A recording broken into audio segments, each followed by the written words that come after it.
Selamat datang di podcast YLB Apik Solo Setengah. Berani melapor itu baik.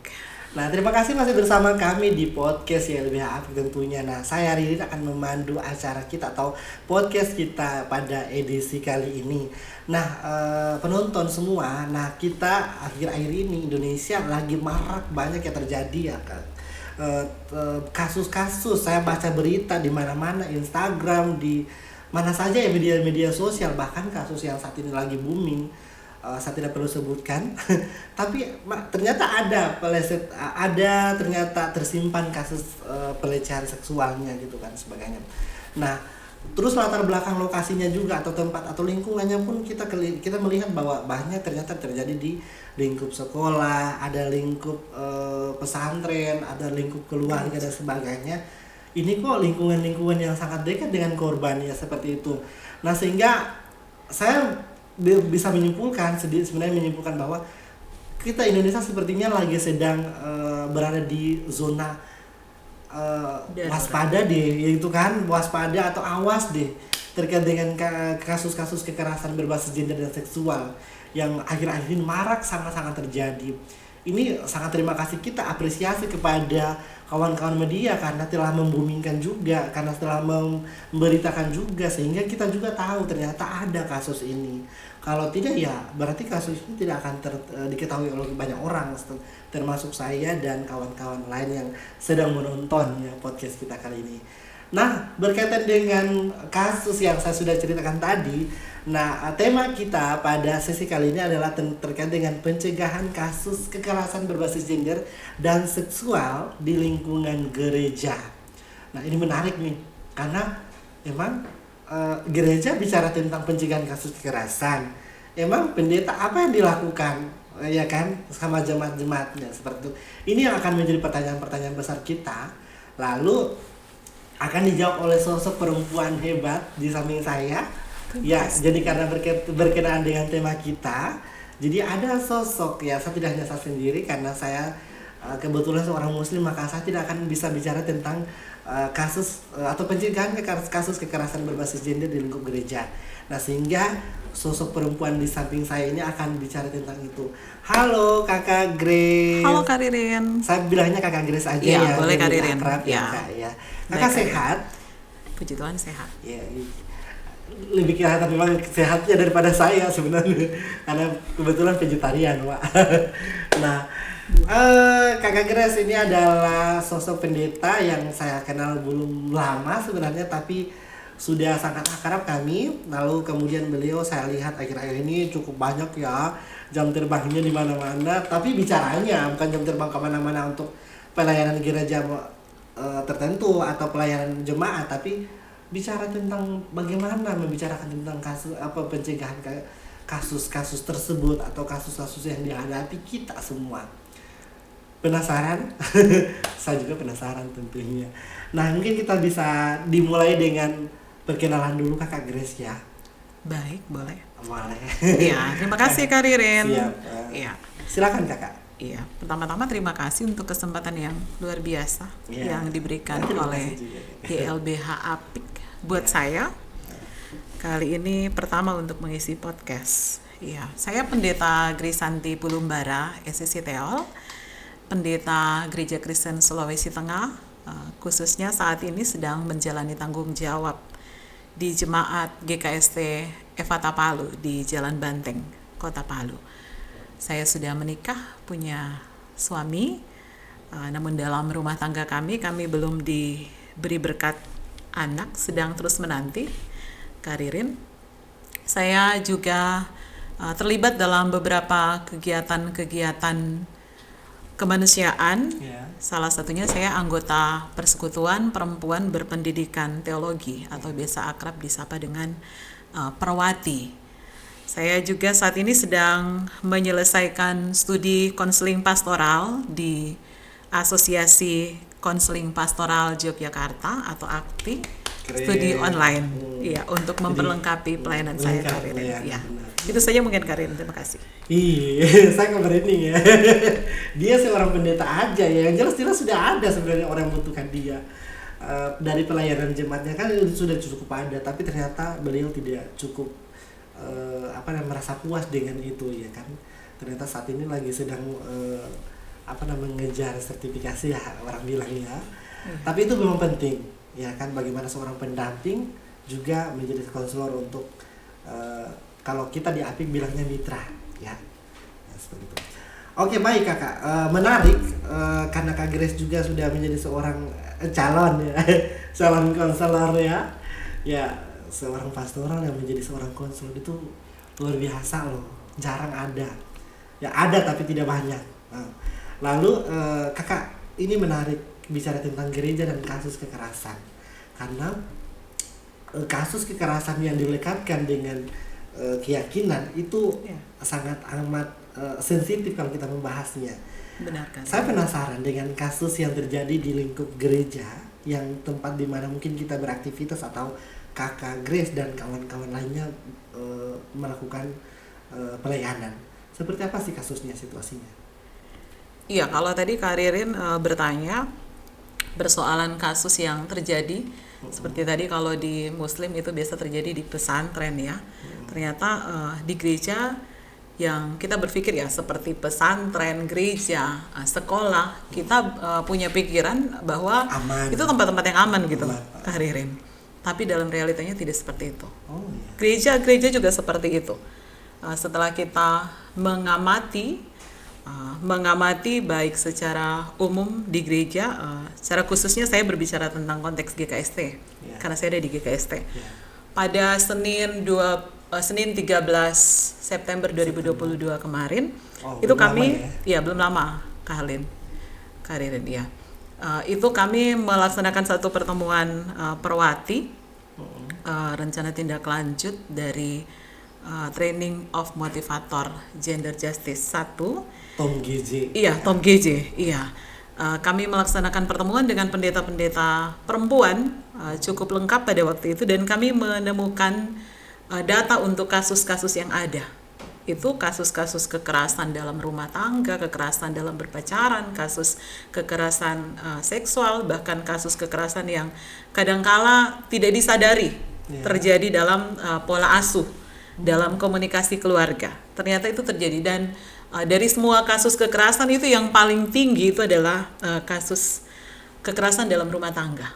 Korbannya perempuan, istri, KDRT, istri dan anak-anak. Itu juga yang mungkin menyemangati kami terlebih khusus untuk peka melihat hal ini, sebab kalau semakin banyak korban, semakin banyak klien dari kekerasan itu dan tidak didampingi, tidak dipulihkan, itu bisa menjadi, pada akhirnya menjadi pelaku, dan klien akan bertambah banyak. Emang ada potensi terkait dengan misalnya ini saya agak garis bawahi karena itu juga selalu saya dengar di, ada potensi kan misalnya dia latar belakang korban terus kemudian menjadi pelaku? Potensinya besar sekali, Kak Ririn. Jika dia tidak menerima edukasi yang membuat dia memahami dan membuat dia pulih, itu potensinya besar. Saya kasih contoh ya, Kak Ririn. Contohnya kemarin yang saya dampingi, anak korban kekerasan dalam pola asuh. Pada akhirnya dia menjadi korban klien. Ketika dia menjadi klien dari tindak kekerasan pola asuh orang tua yang secara tidak sadar, bukan kita katakan orang tuanya jahat, tidak, tapi karena tidak paham saja seperti apa cara mendisiplinkan anak dengan kasih tanpa kekerasan, maka anak itu menjadi klien kekerasan, dan setelah lalu pada akhirnya dia juga menjadi pelaku. Dan yang menjadi kliennya lagi itu justru adalah ibu kandungnya. Seperti itu. Jadi ibu kandungnya yang pada akhirnya apa yang dia terima dari pola bapak atau suami, itu juga yang dia berlakukan secara tidak sadar. Ketika tidak terkendali, maka dia melakukan tindak kekerasan itu. Seperti itu juga dengan satu contoh lagi, Kak Ririn. Seorang pemuda yang korban kekerasan seksual. Jadi ketika dia menjadi korban, pada akhirnya menjadi klien atau korban ya. Saya masih sulit untuk mengganti klien dan korban. Klien mungkin ini istilah dari APIK untuk sudah melakukan penanganan. Jadi kita supaya tidak tidak menghaluskan. Kita tidak ada jarak juga. Betul. Jadi kita bilangnya klien biar dia merasa bahwa kalau bahasa korban itu kan biasanya dia merasa bahwa ada membentuk stigma bisa membentuk jadi. stigma Iya, baru betul kan. dianya gitu kan. Iya. Melabelkan dirinya sendiri gitu. Iya. Jadi klien korban kekerasan seksual itu pada akhirnya dia menjadi pelaku. Siapa yang menjadi kliennya lagi? Satu, dirinya sendiri dalam bentuk upaya-upaya untuk melukai diri. Itu melukai diri, self harm itu mengarah ke bunuh diri. Itu. Selain itu orang-orang yang ada di sekitarnya juga menjadi klien Segitu ini dari ya, kekerasan. segitu tinggi ya risikonya sampai. Iya, resikonya tinggi, ini Kak Ririn. ya, Itu sampai penting sekali untuk persoalan pencegahan dan pendampingan.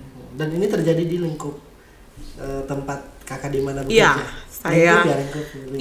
Itu yang terjadi beberapa kasus yang saya dampingi, dan semakin hari ketika saya semakin belajar tentang persoalan kemanusiaan, tentang bagaimana menghasilkan klien-klien kekerasan ini, Kak Ririn, sepertinya bertambah banyak yang melapor.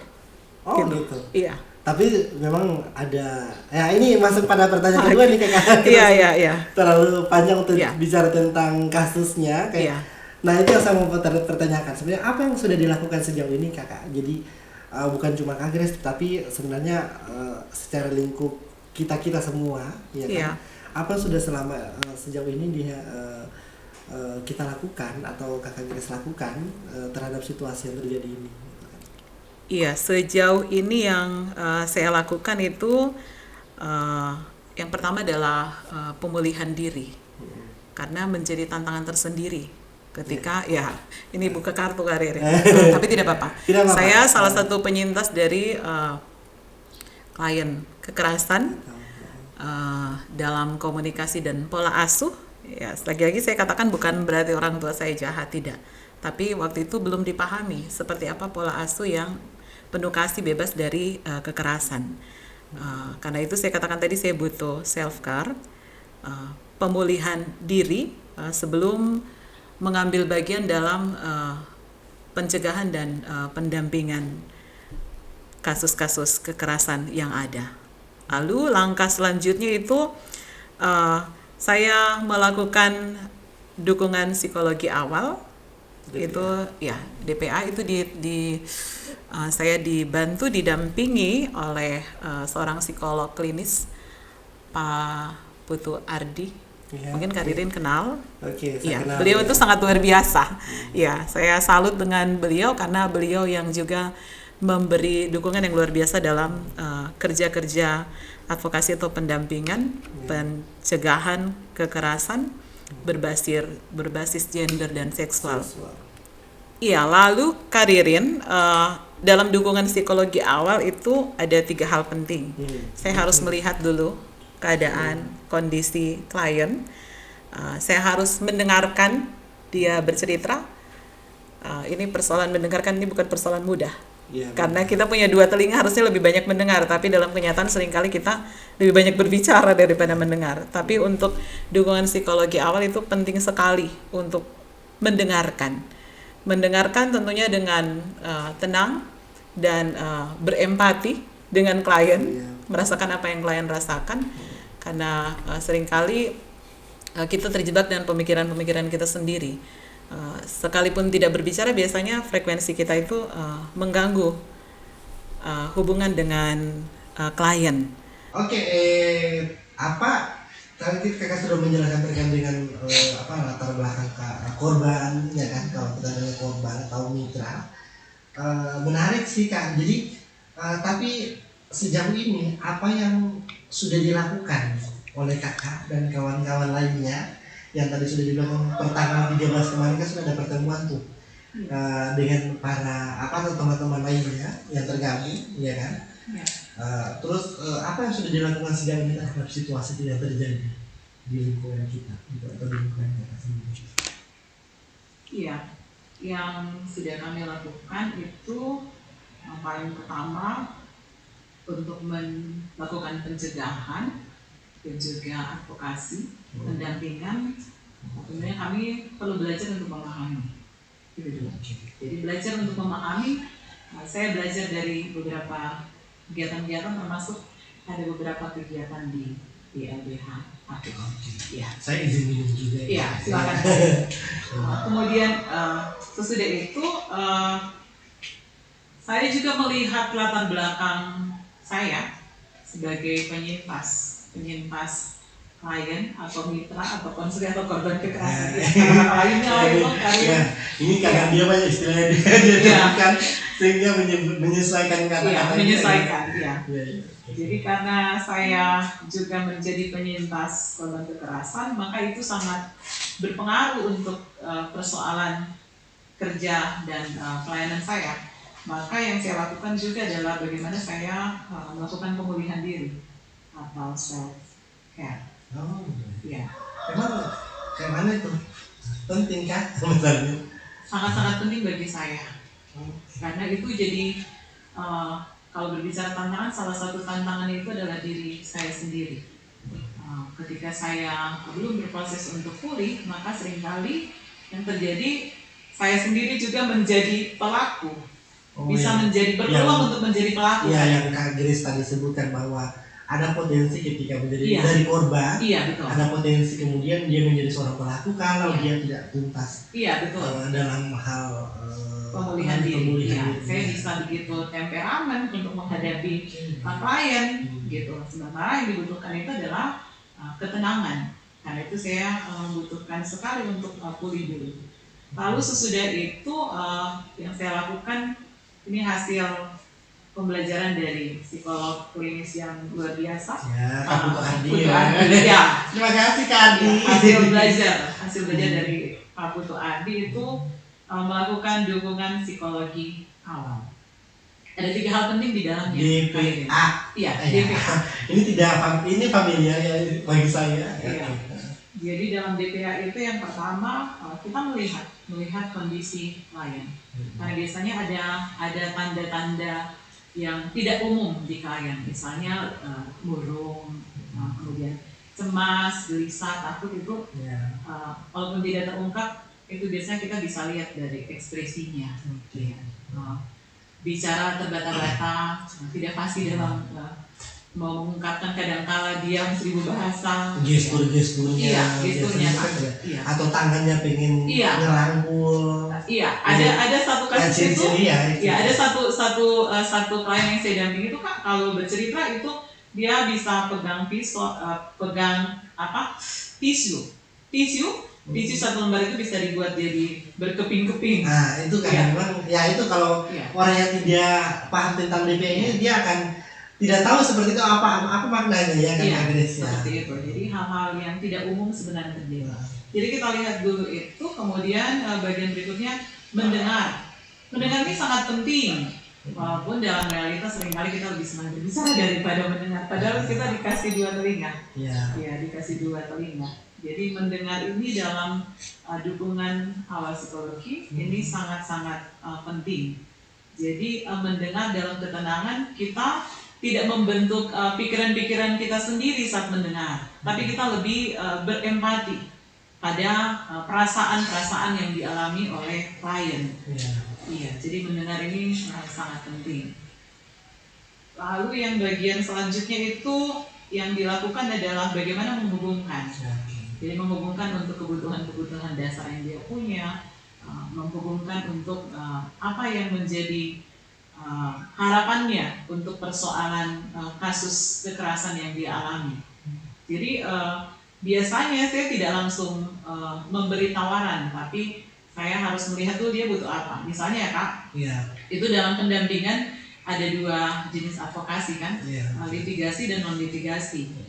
Nah biasanya itu lebih banyak cenderung memilih untuk tidak melaksanakan, tidak menerima advokasi litigasi atau proses tidak melanjutkan. Tidak melanjutkan pada proses hukum. Emang banyak? Cukup banyak sih Kak. Dalam kasus yang ada didampingi oleh Perwati itu 1 yang sempat dilakukan litigasi ke proses umum itu kasus kekerasan dalam berpacaran. KDP. Tapi untuk beberapa kasus, termasuk kasus yang dalam pendampingan saya, itu banyak yang lebih memilih untuk advokasi non litigasi dalam bentuk pendampingan. Emang ada, maksudnya apa pertimbangannya sebenarnya orang pada tidak melakukan atau melanjutkan ini? Apa pertimbangan kira-kira? Pertimbangannya banyak sih Pak. Pertimbangannya itu bisa jadi faktor ekonomi, ada ketergantungan dengan pelaku gitu. Oke. Ada hubungan Ini kekeluargaan, selalu ya. budaya, Budaya. bias kitab suci juga ya Ya, Pak. bisa Ya, jadi. kasih kepada sesama misalnya. Ya. Kemudian bisa juga relasi kuasa misalnya. iya, relasi kuasa. Karena dia adalah siapa gitu. Iya, karena dia adalah siapa ya. Bisa. Jadi banyak faktor. Persoalan kadang-kadang ada perasaan itu aib keluarga. Jadi kalau aib keluarga itu tidak perlu sosial dibuka, ya. Sosial budaya. Ditahan apa sih faktor sosial, kemudian dia tidak mau melanjutkan. Iya. Jadi lebih menyembunyikan itu. Iya, oke. Tersembunyi, area tersembunyi itu. Jadi sejauh ini itu yang saya lakukan, non litigasi. Selain pendampingan, konseling tadi, ya. Kemudian ada edukasi juga, Kak. Edukasinya itu biasanya saya suka pakai tulisan. Saya suka buat tulisan sejauh ini Dimana? di FB. Oh di FB. Iya. Pantas ya, panjang-panjang itu saya selalu lihat Iya. statusnya pendeta. Iya. Iya, pantas kita lihat itu di tulisan status dari Kak Grace itu. Panjang. Saya pun membaca, saya tertarik dengan karena memang Kak Grace tulisannya cukup menarik, ya, tertata. Saya menarik, keren nih tulisan-tulisan. Ternyata itu salah satu strategi kampanye Kakak ya, Itu dalam salah satu strategi kampanye. Selain itu khotbah. Kebetulan saya sebagai seorang Iya. pendeta, jadi keseharian itu khotbah. Jadi saya belajar untuk membaca Alkitab dengan mata baru dan kemudian menyampaikan persoalan-persoalan kekerasan itu dalam khotbah-khotbah saya, bagian pencegahan dan pendampingan. Iya, oke. By the way ini keren loh, karena pendekatannya sudah melampaui batas sebenarnya menurutku ya, seorang pendeta, tapi dia belajar tentang DPA, dukungan psikologi awal tadi yang sudah dikerjakan, dilakukan, dan tidak semua seorang, ya saya tidak membanding-bandingkan pendeta dan pendeta B, tapi tidak semua orang atau pendeta itu mau belajar seperti dia. Ini yang menjadi satu nilai plus ya untuk Andres. Terima kasih. Nah, berkat. Berkat. Lalu kemudian beliau juga dalam khotbah selalu menyampaikannya nilai-nilai itu ya. Kemudian itu menjadi satu nilai poin atau nilai plus kepada kita ya, atau kepada jamaat juga, karena saya menarik tadi Kak, di DPA ada namanya menghubungkan. Iya. Menghubungkan itu kan satu kerja-kerja yang cukup advokatif ya, maksudnya tidak mudah. Ya, mungkin kita bisa melihat dan mendengar dengan individu dengan cara kita sendiri, tapi untuk yang satu ini yang menghubungkan itu sepertinya akan banyak tantangan. Nah, ini yang menjadi satu. Bagaimana Kakak melakukan koordinasi dengan atau mekanisme yang dilakukan dalam kerja-kerja pendampingan? Iya. Yang saya lakukan dalam koordinasi itu berjejaring, haririn. Setelah saya belajar tentang persoalan kekerasan, saya berjejaring dan saya mengenal seorang advokat hukum, itu Ibu Salma. Iya. Narasumber kita di podcast yang lain. Iya, betul. Halo Kak Salma. Iya, Ibu Salma itu luar biasa. Kami berteman di FB, berjumpa, berteman. Lalu kemudian ketika saya sharing tentang kasus yang saya dapatkan dan saya lihat kasusnya sudah melebihi kapasitas saya, maka saya harus merujuk. Ya. Dan terbukalah jalan untuk merujuk ke UPT DPPA Provinsi Sulawesi Tengah. Dan di situ saya luar biasa. Iya, ada Ibu Patricia juga di situ. Ya. Mereka memberi respon yang sangat luar biasa. Memberi respon yang luar biasa saat saya melaporkan salah satu kasus, lalu memberi pendampingan non litigasi sesuai dengan yang dibutuhkan, memperjumpakan saya dengan psikolog klinis tadi Pak Putu Adi. Ya, Pak Putu Adi juga punya rekan Dr. Mary itu yang membantu sebagai psikiater. Jadi untuk kasus-kasus yang sudah berat dan membutuhkan bantuan psikiater untuk obat-obatan itu, terapi obat itu rujuknya ke Dr. Mary. Iya. Selain itu Karirin, tadi Karirin bilang kan tantangannya cukup berat ya. Iya. Tapi saya sangat bersyukur karir, ternyata saya mendapat dukungan, kalau dikatakan dukungan penuh lah, yang luar biasa dari lembaga kami. Oh, ini ya. Lembaga kami itu support system ya. Lembaga kami itu bagi saya support system yang luar biasa. Sinode GKST, iya. Sinode GKST bagi saya sangat-sangat terbuka untuk persoalan-persoalan kemanusiaan, karena itu kita diberi ruang, dan secara khusus melalui Perwati itu kita diberi ruang untuk bergerak dalam kerja dan pelayanan yang ada. Tidak hanya lembaga secara luas Sinode GKST, tapi juga saya mendapatkan dukungan dari jemaat tempat saya berada, Jemaat Kota Palu. Ya. Keren. Jadi ini yang menjadi penting kalau kita mendapat dukungan juga gitu kan, support systemnya yang yang kita dapatkan juga ya kan. Artinya keren lah. Pokoknya saya sudah tidak bisa lagi bilang apa-apa selama bekerja kayak gitu.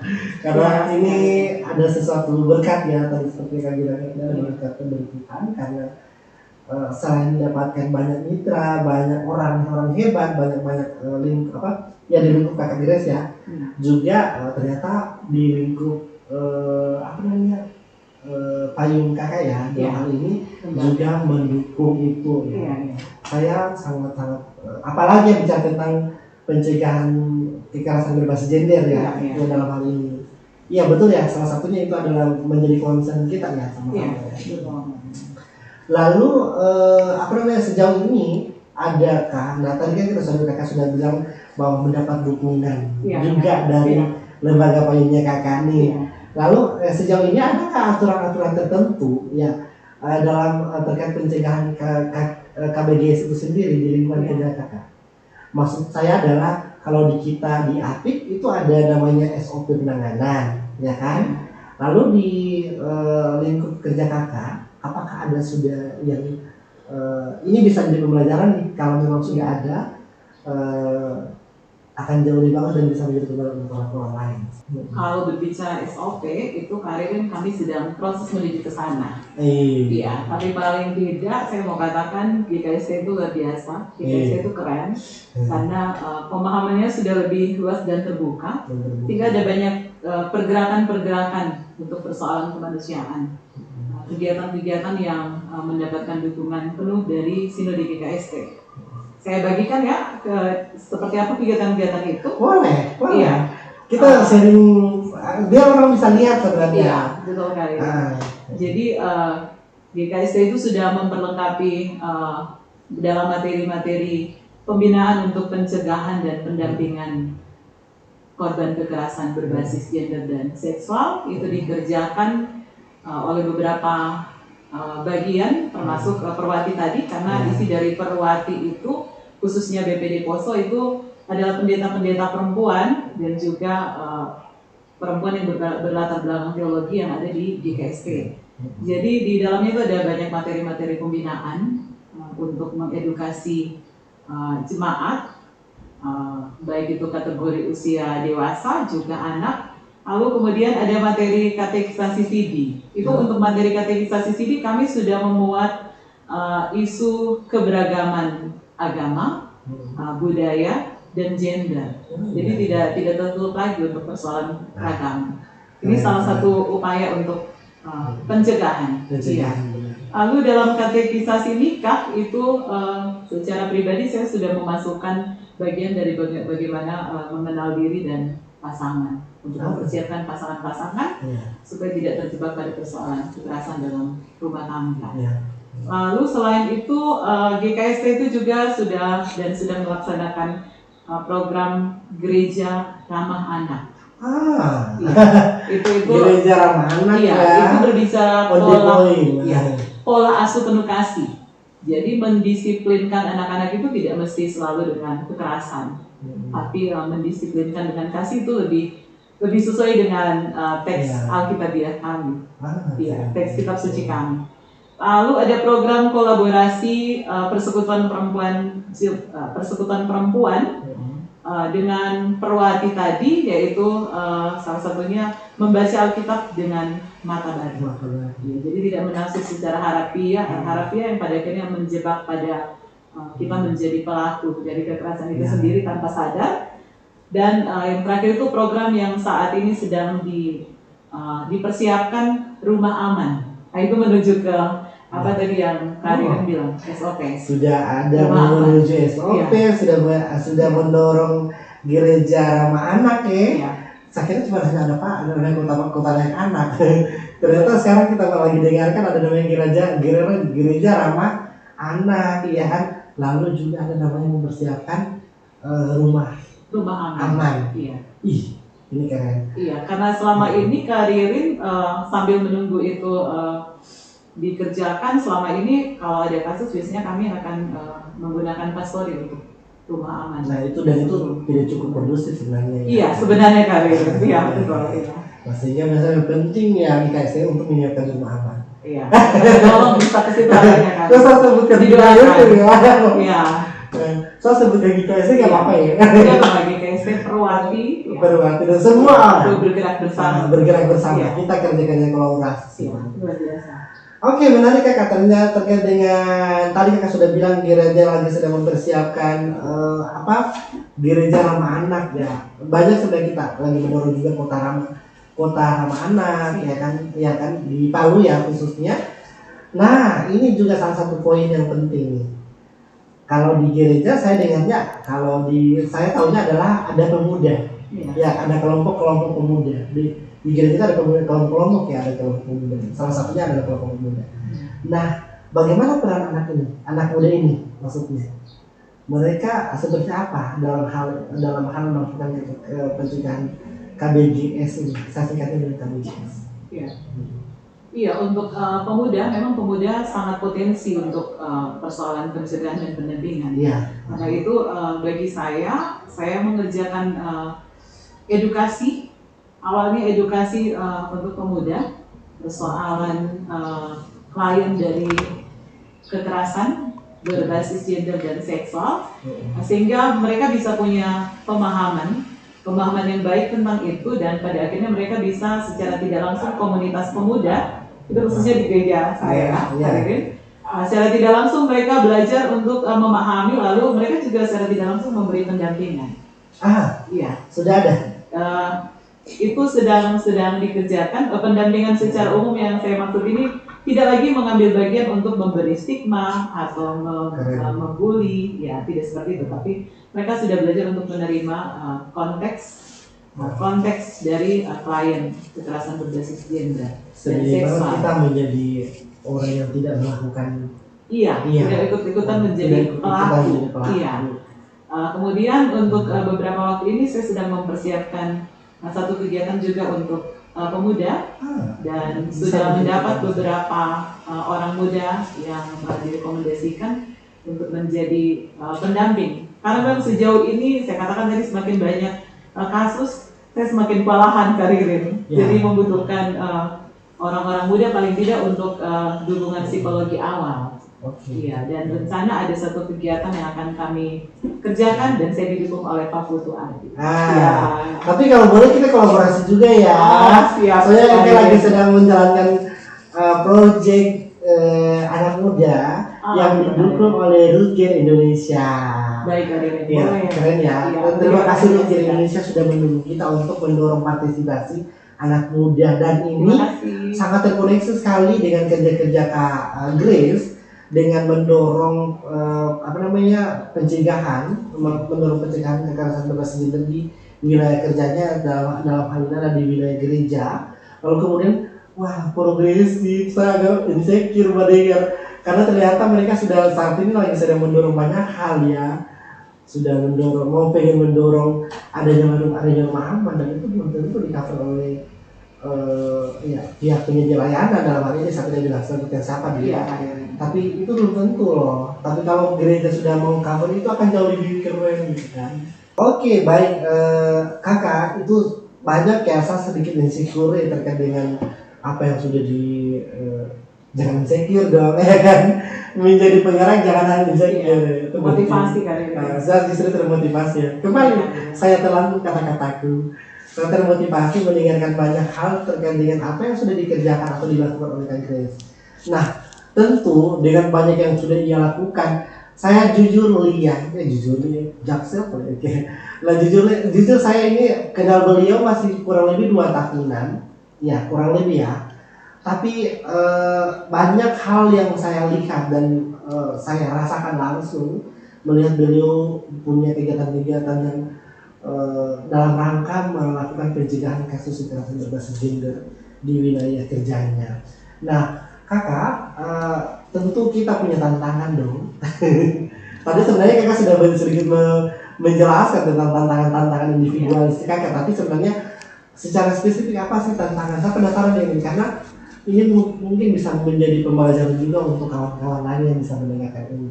Sebenarnya apa yang menjadi tantangan supaya kita juga bisa belajar dari kesalahan atau belajar dari kelemahan-kelemahan yang kita hadapi seperti ini. Kira-kira apa? Iya, kalau tantangan tadi ada beberapa yang sudah saya sampaikan, yaitu diri saya sendiri ya, karena penyintas. Tapi tadi bagaimana saya self care, kemudian saya belajar sehingga punya pemahaman yang lebih luas.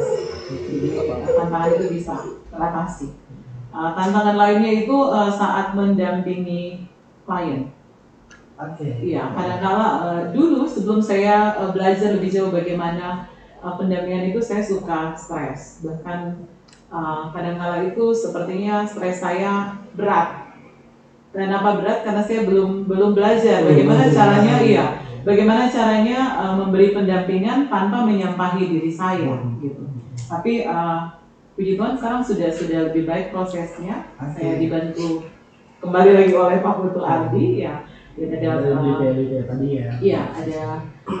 pembelajaran manual yang saya pelajari supaya saya sebagai pendamping itu juga pada akhirnya bisa tetap kuat melakukan pendampingan itu. Kalau saya dengarnya self care ya. Iya, karena yang paling parah itu Karirin kalau berbicara pendampingan pada klien yang sudah melakukan self harm atau melukai diri sendiri sampai bunuh diri. Itu ada beberapa klien yang saya dampingi itu mengalami itu. Jadi itu tantangan yang sangat-sangat berat.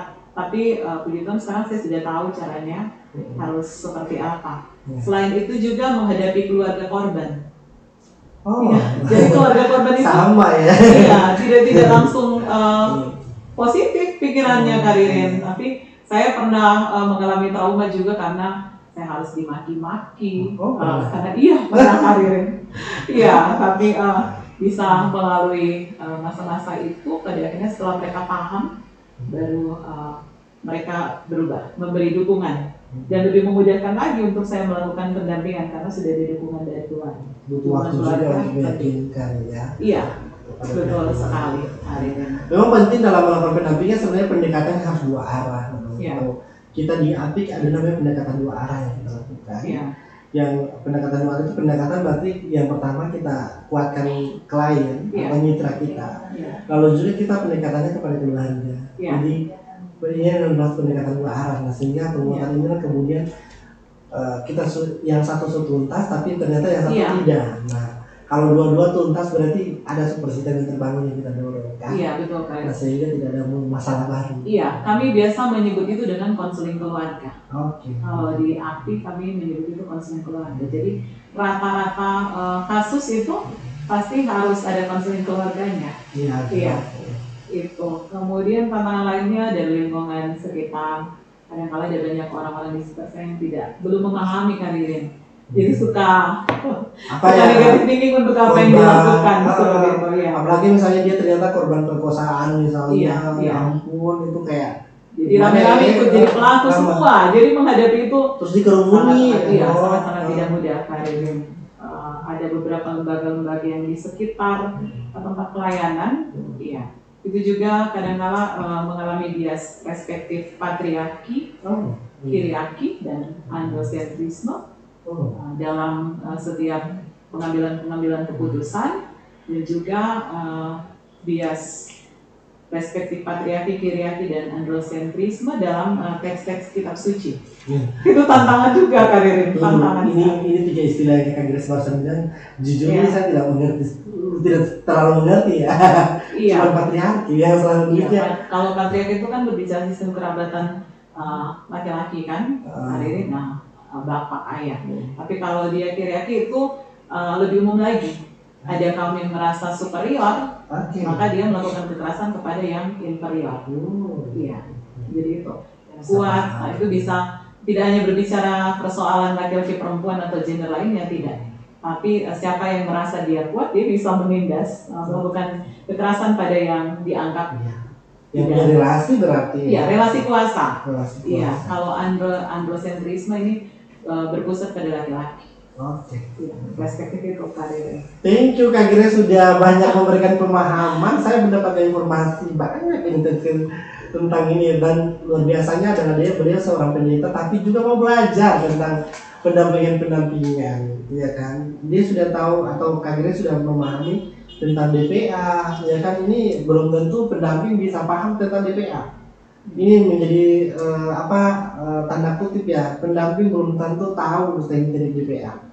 Tapi sosok Kak Grace yang pendeta berani untuk belajar tentang ini, seperti itu. Ini yang menjadi poin penting juga salah satunya, bahwa belajar itu tidak tidak mengenal, tidak terbatas ya, ruang dan waktu. Baik, oke, tidak terasa ya kita sepertinya sudah di pertanyaan terakhir, yaitu terkait dengan closing statementnya Kak Grace nih, terkait dengan apa yang kita sudah bicarakan, dan terkait dengan apa pencegahan kita, kerja-kerja kita dalam melakukan pencegahan kekerasan berbasis gender. Nah, Kakak closing statementnya mungkin saya beri. Iya, baik, terima kasih Karirin. Kekerasan berbasis gender dan seksual itu nyata di sekitar kita, baik dalam keluarga, gereja, dan masyarakat kita. Kita atau orang-orang di sekitar kita dapat menjadi korban atau pelaku. Maka ini tanggung jawab kita bersama untuk melakukan pencegahan dan pendampingan terhadap klien kekerasan berbasis gender dan seksual, untuk menikmati sejahtera yang Tuhan sesungguhnya telah berikan bagi kita. Mari bersama stop kekerasan berbasis gender dan seksual. Ini keren ya. Ini kalau pendeta yang memberikan closing statement ya begini modelnya, kita terbawa dengan suasananya. Kita kayak lagi sedang berdoa dalam satu jemaat. Nah, so far Kakak so good dan sama rasa damai akan diskusi kita pada sesi kali ini. Dan terima kasih semua yang telah setia menonton podcast yang lebih baik selesai sampai dengan edisi kali ini. Kami mohon dukungannya dengan memberikan like, subscribe, dan share, serta berikan komentar yang membangun untuk perbaikan podcast kita ke depan nantinya. Jadi berikan saja apa komentar-komentar yang menurut kalian itu bisa menuju perbaikan kita ke depan. Nah, saya akhiri. Saya Ririn. Saya Grace. Berani melapor itu baik. Salam kalian.